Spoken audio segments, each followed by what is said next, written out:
Welcome to day 98. We're in three different books today: Ruth, Chronicles, and Samuel, which is a great thing. So I want to get at it. It seems like this reading wasn't that important, but believe it or not, there are quite a few really amazing things in it. So let's get at it. We have some sevens here I want to talk about in Ruth, starting in Ruth 4. Which is pretty cool.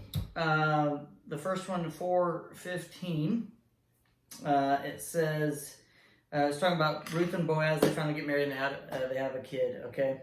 And it says, may he restore your youth and care for you in your old age, for he is the son of your daughter-in-law. They're talking to Naomi here, who loves you and has been better to you than 7 sons. Awesome. So, what a great thing. The 7 is used there again. Isn't that crazy? Could have said he's better than 2 sons. He's better than 12 sons. But it says he's better than 7 sons. Again, 7 doesn't necessarily mean anything, but you'll hear pastors say it's God's favorite number. Well, it seems like it must be, because there's a lot of 7s used for good things. And then another 7, we jump down something here. I'll get back to the 7 here in a second. Let's talk about the next thing. So why is this so important? And I alluded to this the other day. The family lineage is extremely important throughout the Bible.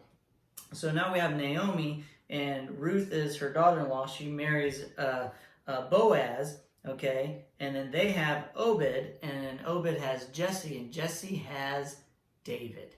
So that lineage and the stories leading into this is so cool to look at if you actually had it on paper. So in the Bible, actually, on verse 18, 19 to 22, Ruth 4, 18 through 22, it talks a little bit about the lineage there. That's great, but if you don't have a huge family tree that you're kind of keeping track of, or a lineage as they're going down, you don't have to have everything, but a line going down to that as you're reading through this, it isn't as impressive to you. And if you do the family tree, it does make it so cool to see how people are related and the stories that come out of that line.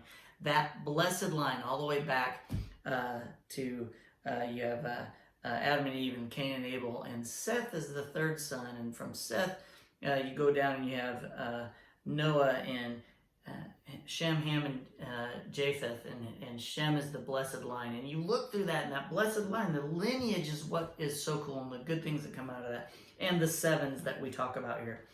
So, back to the 7s, in 1 Chronicles 2, chapter 2, verses 13 through 15. This is really kind of cool too. Another 7 that's kind of cool. These were all descendants of Caleb. Again, if you had your family tree in front of you, you could see where we're talking about on that. And it's not just another name, because there's so many names, you kind of get lost. But if you have a family tree in front of you, you're like, oh yeah, Caleb. Oh yeah, let's look at this again. Where is this at? The sons of Hur, the oldest son of Caleb, his wife, the oldest son of Caleb's wife, Ephrathah, were Shobal, Salma, the founder of Bethlehem. That's another point I wanted to make out. We finally see Bethlehem, the city, coming into play here. And Hariph, the founder of Beth Gader. Okay? So we said Salma.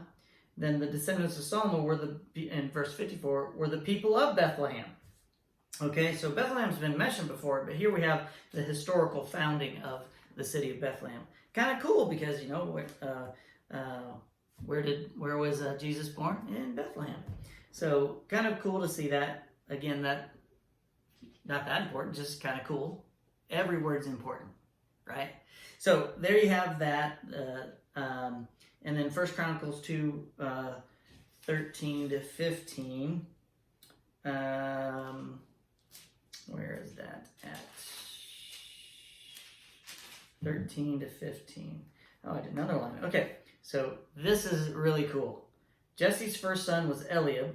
His second was Abinadab. His third was Shemaiah. His fourth was Nathanael, which I had a student called Nathanael, not Nathaniel, Nathanael. His fifth was Radai. His sixth was Ozem, and his seventh was David. What a cool thing. We already talked through what the sevens were, but what a cool thing that David was the seventh son, and David is also a man after God's own heart. What a cool thing. Then we talk about the founder of Bethlehem. Let's go to, I do see here, I have also the 1 Chronicles 4:4. Peniel, the father of Gedor, and Ezer, the father of Husha. These were the descendants of Hur, the firstborn of Ephrathah, and the ancestor of Bethlehem. So again, none of this really, you're just kind of reading through this and you kind of get lost in it. Please, if next year if you start to read through the Bible again, actually do a family tree. It does take a little time to write them down, but it is so cool to see it when you're reading through. Where all these important people come from? They're not just random people. They are in the blessed line. What a wonderful thing to think of it that way. And then we get to Jabez, the prayer of Jabez, 1 Chronicles 4. 1 Chronicles 4. Oh, I took my paper out here. 1 Chronicles 4, number 9 through 10. 9 through 10.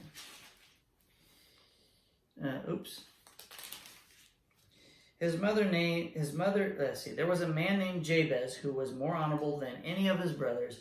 His mother named him Jabez because his birth had been so painful. He was the one who prayed to the God of Israel, "Oh, that you would bless me and expand my territory. Please be with me in all that I do and keep me from all trouble and pain." And God granted him his request. That's called the prayer of Jabez. It's the only time that's mentioned. Kind of cool. Bless me, keep me safe from evil, and guide me with your hand. Basically is what that says. 3 simple things to say. That's where it's at. I just want to point it out. If you haven't heard the prayer of Jabez, there it is. And then finally, Hannah. The story of Hannah. 1 Samuel, verse 2 and 7. Elkanah had 2 wives, Hannah and Peninnah. Peninnah had children, but Hannah did not from having. In verse 7, year after year it was the same. Peninnah would taunt Hannah as they went to the tabernacle. Each time, Hannah would be reduced to tears and would not even eat. I'm pointing this out just to say another woman here, 2 women. One isn't necessarily bad, but she taunted her sister. And then the other one actually keeps the goodness of the lineage going. And that's the end of the story of Hannah on today. And then tomorrow we talk about Hannah going on and having her child. And I'll just wait for tomorrow. So that's day 98. See you tomorrow.